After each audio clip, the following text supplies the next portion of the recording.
की आवाम की और सुप्रीम कोर्ट की जीत है, क्योंकि हम सड़कों से लेकर के सुप्रीम कोर्ट तक गए थे और सुप्रीम कोर्ट ने अपने फैसले में जम्मू कश्मीर रियासत का दर्जे की वापसी और जम्मू कश्मीर में चुनाव करवाने का ऐलान किया था।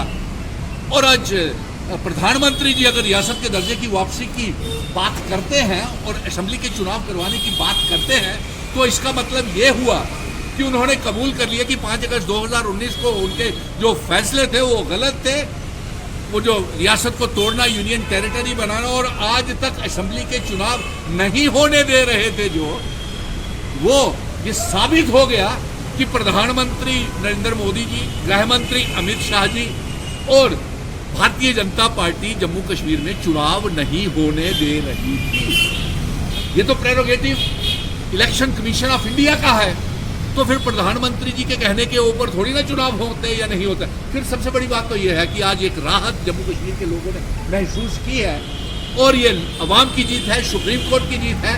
और आने वाले दिनों में अभी आप देखेंगे कि बहुत सी बातें अभी बाकी हैं जो हमें हिसाब करना है, क्योंकि 5 अगस्त 2019 के गलत फैसले हमने साबित कर लिया कि पार्लियामेंट के चुनावों में भी मंजूर जम्मू कश्मीर के लोगों को नहीं थे।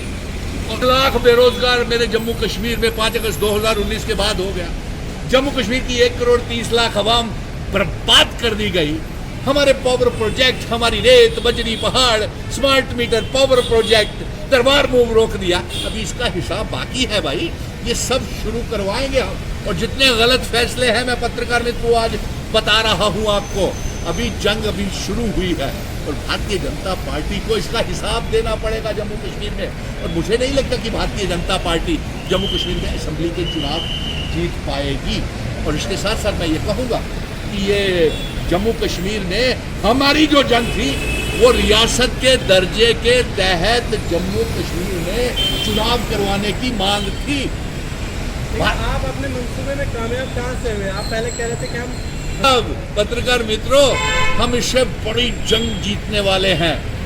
जम्मू कश्मीर एक डोगरा महाराजा हरि सिंह जी की रियासत है। ये हिंदू, मुस्लिम, सिख, ईसाई, गुज्जर, बकरवाल, चिनावली, पीर पंजाब पहाड़ियों की रियासत है।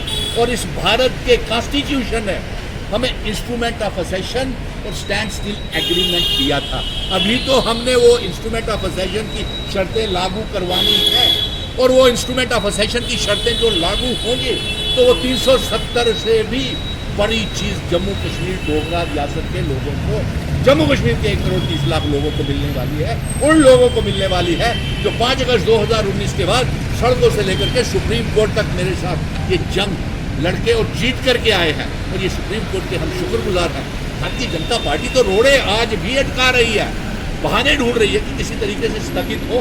ये तो सुप्रीम कोर्ट की और हमारी जंग थी जो आज हम जीत गए हैं। और आने वाले दिनों में बहुत से ऐसे, अभी इन्होंने हमारी आइडेंटिटी, कल्चर, डेमोग्राफी, इतिहास के ऊपर बहुत बड़ा हमला किया हुआ है। अभी हमने उसका हिसाब लेना है। अपने अभी हमारे इतिहास को बचाने वाली बातें अभी बाकी है। इन्होंने बहुत बर्बाद किया है। क्या आने वाले वक्त में अगर असेंबली इंतखाबात जब से प्रधानमंत्री जी ने योगा करवाने आए थे, हैं, चलिए हम ये कहेंगे, खुदा खुदा करके कुफ्र तो टूटा, बड़ी देर कर दी हैं मेहरबां आते आते। और उन्होंने यहाँ पे कबूल कर लिया अपनी गलती को। ये गलती नहीं, गुनाह है। उन्होंने रियासत को जो तोड़ा, हमारी ज़मीनें, हमारी नौकरियां, हमारी इतिहास को ख़त्म किया। एक डोगरा रियासत, डोगरे अभी अपना वो हिसाब करना चाहते हैं जो असेंबली के चुनावों में करेंगे। अब आप चुनावों के बात कर रहे हैं कि सुनील डिम्पल, अरे जम्मू कश्मीर का बेटा हूँ, जम्मू कश्मीर की आवाम का बहुत प्यार मिला है, आप पत्रकार मित्रों का साथ मिला है, तो कहीं से भी चुनाव लड़ रहे हैं। मेरे ऊपर कोई वो रिस्ट्रिक्शन या बैन थोड़ी है कि सुनील डिम्पल जम्मू कश्मीर में चुनाव नहीं लड़ सकता। अरे खुली फिजाएं हैं, 1 करोड़ 30 लाख आवाम कब से चाहती है कि सुनील डिम्पल जैसा शख्स या तो मेंबर पार्लियामेंट होता, या विधायक हो, कैबिनेट मिनिस्टर हो, या चीफ मिनिस्टर बने। तो ये बातें बाद में तय करेंगे। लेकिन आप पत्रकार लोग हैं, आप बात ढूंढ ही लेते हैं, नब्ज पहचान ही जाते हैं कि आने वाले असेंबली चुनावों में क्या होने वाला है और कौन कौन लड़ने वाला है।